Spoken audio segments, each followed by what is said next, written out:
You ask Tiger to solve. This deals with linear equations with one unknown. The final result is x equals 110. Let's solve it step by step. Simplify the expression. Group like terms. Simplify the arithmetic.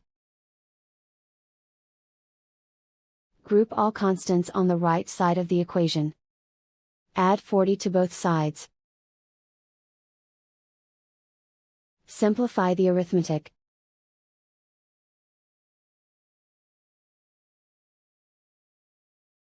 Isolate the x. Divide both sides by 2. Simplify the fraction. Find the greatest common factor of the numerator and denominator.